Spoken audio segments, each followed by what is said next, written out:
So I know a lot of NBA fans.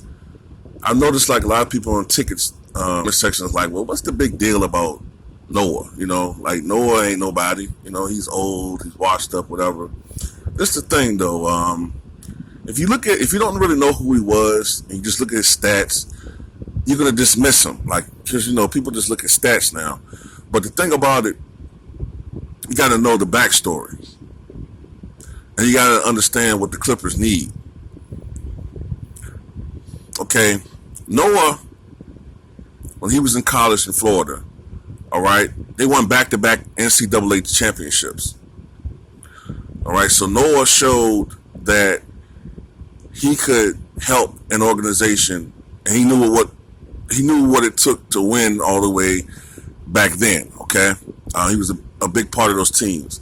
I think he was top 10 in the NBA draft in 2007, I believe it was. And it was Noah's play, along with the emergence of Derrick Rose and then a little later on Jimmy Butler. That was when it was actually fun to be a Chicago Bulls fan again. All right. Unfortunately, Derrick Rose suffered his injuries.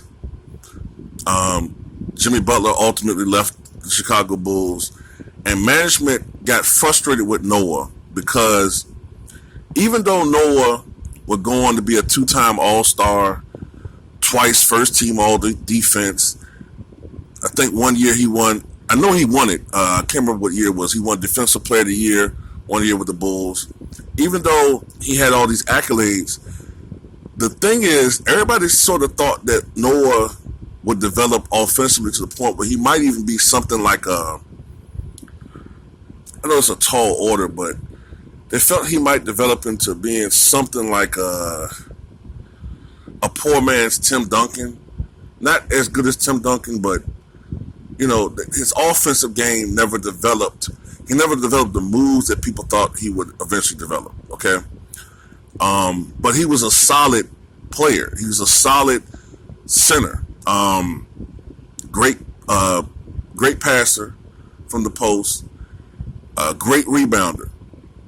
Great defensive player. High energy guy. Played with a lot of passion, and he was hard nosed. Okay.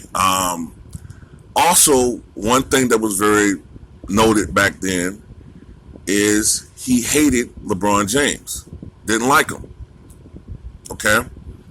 Now, ultimately, the Bulls traded Noah to the Knicks, and that killed his career.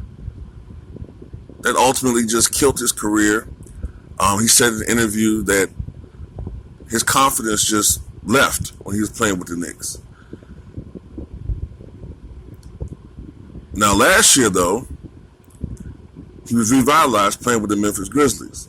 But this is the thing, though. Now, Noah's going to get a chance to play with the Clippers. And this kind of reminds me, it's a little bit slightly different situation, but it kind of reminds me of a guy who was considered all but washed up 35 years ago. Bill Walton. Bill Walton, was the man with Portland, won a championship, won an MVP, was considered the best all-around player for a little while in the 70s before injuries ruined his career. All right, he got traded to the Clippers. The Clippers were not a good team. Missed most of his time there in San Diego. They were in San Diego at the time. All right, ironic, the Clippers, right? And then pretty much most people consider his career over. So Bill Walton had surgeries. Took him a while to heal from them. But by 1985, Bill Walton thought he was healthy. He was healthy again. Nobody wanted to give him an opportunity. No one had wanted to take a risk on him. The Celtics. He called both the Celtics and the Lakers. The Lakers didn't want him. He called Red Auerbach. Red Auerbach was unsure about it. He talked to Larry Bird. Bird said, Yeah, give him a chance. And the rest is history. Red Auerbach, and then we're glad they made a decision because he was the sixth man of the year award winner that year. He was critical on one of the greatest teams of all time, the 86 Celtics. So I'm not saying he's Bill Walton, but you got a guy who is desperate to get back to something of the level of play he was at with the Chicago Bulls. To get an opportunity where it's a perfect opportunity. It's really the perfect pick for the Clippers because one thing that the Clippers lack is size down low. Okay, they don't have a lot of size. Now, in Noah, you got a true center. Noah's like 7'1". So you have a real center down low who's a very good rebounder, hard nosed, and there's another dog. And he's a great passer. And to have something like that on your team, even in limited minutes and critical junctures, is big.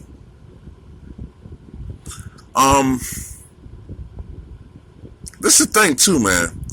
Now, when you think about it, they got Kawhi Leonard. I'm just naming dogs, like alpha males, like beasts. Now you have Kawhi Leonard, the silent dog, but the lead dog. Okay, Lou Williams is a little bit of a dog in his own right. Paul George, a little bit of a dog. Patrick Beverly, Montrezl Harrell, little Ben Wallace, Noah,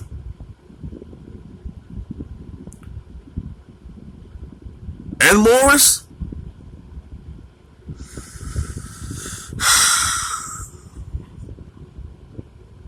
Plus Zubac, he's somewhat inconsistent, but he's like he's been playing better as of late. I don't know, man. I'm telling you. And the Clippers are starting to really get it together now. So, I don't know, man. If Noah plays even to the level he played last year, it's a wrap. It's a wrap. It's almost like this team is like the bad boy Pistons to LeBron, or the 92 Knicks to Jordan. Now, Jordan was able to overcome that Knicks team in 92, but he couldn't overcome that bad boys team until Pippen started to emerge. That's Scottie Pippen. I don't know, man. And LeBron's not Jordan when it comes to heart. I'm sorry, he's just not. He's a great player, a great talent, but when it comes to toughness, LeBron's a lot of bark and no bite. You know what I'm saying? He know how to say all the right platitudes in front of a microphone, but when it's a fucking, a Doberman in his face, is something different. Because we already know Kawhi tends to back down against Kawhi in the one-on-one matchups. So now you're talking about the playoff setting. I got to see it for myself, man. I got to see LeBron step up to the challenge and prove that he's the true king of LA. All right, so, but back to Noah. I'm glad he's gotten this opportunity. I know that experience with the New York Knicks was terrible for him. It ruined his confidence. All right, but this is an opportunity for him. And to me, he's a lot more mentally tough than Dwight Howard. So if Dwight Howard was able to take advantage of this opportunity, now Noah has the opportunity to be on a team that he can actually win a championship with. He's been playing. He's been, trying his best to come back. Working hard. And I think that this will work out, man. I think this will work out for the Clippers. And if I'm a Los Angeles Lakers fan, I'm very concerned. I'm not trying to say you should give up all hope, but I'll be very concerned if I'm a Los Angeles Lakers fan about this acquisition. But tell me what you guys think.